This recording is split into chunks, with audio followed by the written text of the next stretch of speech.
Okay, so I'm gonna do an art room tour, and it's a little all over the place, and I'm kind of like shaky with the camera and all of that stuff, but that's okay. It's pretty short and sweet to the point because I don't really have a big art room. I try not to keep a lot of clutter around because I just find it overwhelming.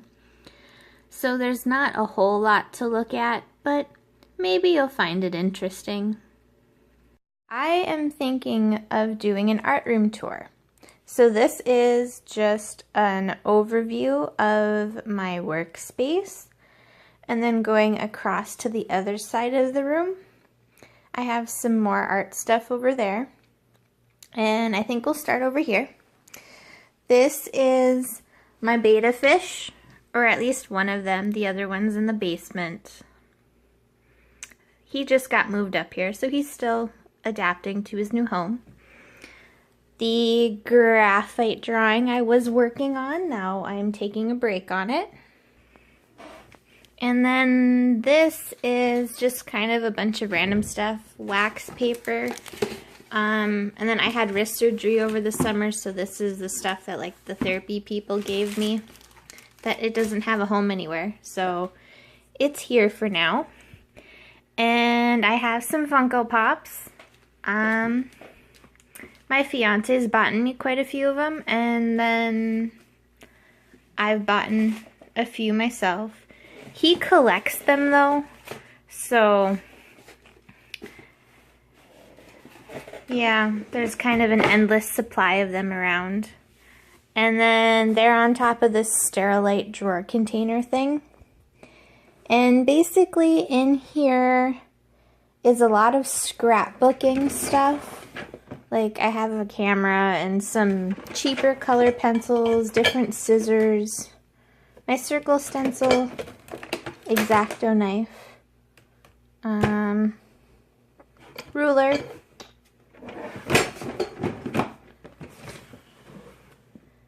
this is the drawer where I have like my embellishments and stuff for scrapbooking. I haven't scrapbooked in a while. Extra pictures. I need to go print new pictures. But I have all sorts of different little things in here. My adhesive for scrapbooking.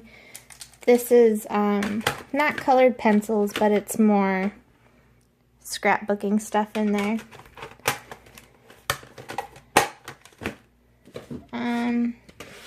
Stuff that I'm going to do. We went on a couple trips and we've been to a few concerts and events and stuff. So this is stuff that I took from like the hotels and our copies of tickets and all of that fun stuff that I'm going to make into scrapbook pages.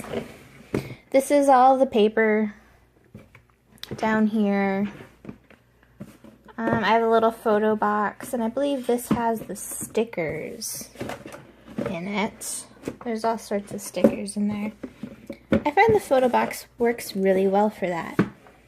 Tons of different papers and different sizes of papers. Backup adhesives, like the paper punches. I have my masking fluid in this drawer. I don't use it very often, but it's in this drawer if I ever want to use it. The next one is the light bulbs for my art room. Sketchbook, some reference picture stuff, my empty Prismacolor container, because I don't like that tin. I think it's really cheap, so I don't keep them in there. Down here is scrap paper, pretty much, from the scrapbooking in different folders and stuff. I have a couple of the adult coloring books in the bottom. A little box for smaller pieces of scrap paper I might want to use.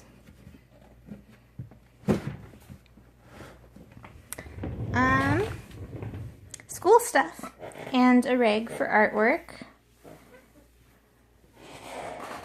And then over here, I think I got the Sterilite thing at Walmart.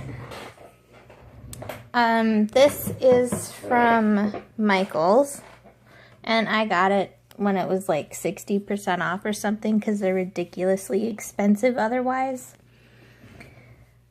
My paint thinner doesn't really have a home, so it sits up there. Needed eraser, phone charger. My pencil sharpener I use for my colored pencils I bought off of Amazon. I really like this one. This is the wireless pad I have for charging my phone. And it hooks up to the cord, but I never use the actual cord. My tape I use. It's just the Delicate Surface low tack painter's tape. So it's a little less adhesive than the blue stuff.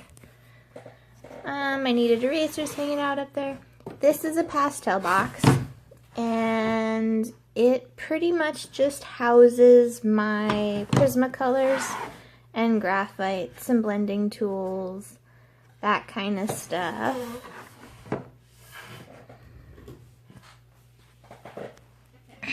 And down here is more colored pencil. These are different papers I use. I do not like this watercolor paper. I don't like it at all. That's what I did the Weaver bird that I drew a while ago on, and I just don't like it. Sections of paper that I cut because I like to test out my colors. And I'm making a mess while I'm doing this. So I like to test out my colors and pencils and stuff and see what they're gonna do. So I cut up a piece of paper from each of the pads, and I just keep those around to, you know, play with and stuff. There's another one. This is the watercolor paper. So I really like this Strathmore Bristol Smooth Surface. I really like that one, much more than the watercolor. Here is my color chart of my Polychromos, and then on the other side is the Prismacolor. I don't have very many of them. More testing paper. Color wheel. They're nice and handy to have. My Polychromo set, I have the 120. They're really nice. I enjoy working with them. They're definitely the ones that I prefer to draw with now rather than the Prismacolor. I have the Fabriano watercolor paper, and I enjoy this. I find it nice for like little pet portraits and stuff that I've been working on lately. It's insanely expensive though, and I find it to be very similar to the Strathmore Smooth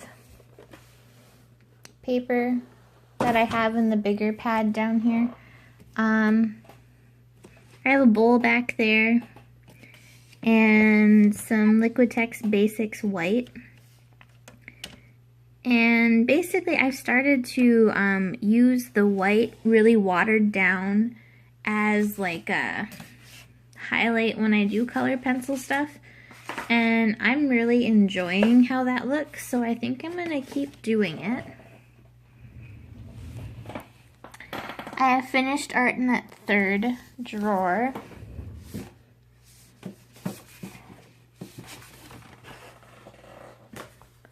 Let's see here. This one I did for Day of the Dead. It's probably one of my favorite ones. I found reference photos for the skulls, and then I just did my own kind of flower design on it. I don't really know like the specific rules to sugar skulls, so I don't know if I did it politically correct or not, but that's what I did. Here's another one. Just kind of a random picture I found on Pinterest, so I'm not sure, but I'm not gonna sell it, so it's that's okay. Here's a hibiscus I did. This was the first one I did when I got my Prismacolor set, and I was just playing around with it. So I found that really interesting. My fixatives down here, and I have various reference photos and stuff. Different picture mats, my cutter for my scrapbooking, and it also works to cut the paper for my art if I feel like I want a different size or something. Underneath the table I have just a random box that I throw garbage in because I don't have a garbage can in this room. And then this is just the top of my workstation. Right now I'm working on this cat. I believe her name is Gracie. And it's for one of my mom's co-workers. She wanted a pet portrait after she saw this guy over here, Fritz, since he's a Christmas gift. So she decided she wanted a picture of her cat for her husband because it was a really important cat to them. Here's my piece of like testing paper that I'm using now. That's the same as the Fabriano. And this one was for Fritz, so these are just the colors I'm using for the cat, I believe. At least as of right now, those are the ones I'm going to use for the cat. I have a little OttLite. The colors that I pick out to use in my art, I keep them out and I just put them in a little mason jar. So that's kind of where I'm at. They get added to as you go along and you're drawing and you decide you need different colors and stuff. Antique table. I always have water or something to drink. And then this jar has my brushes and stuff that I use to blend out colored pencil. Alright, so back to my beta here. He needs a name, so if anybody has any suggestions for names, that would be great. But I hope you enjoyed my art room, even though it was so short, not a whole lot to look at. But I guess I'll talk to you in the next video.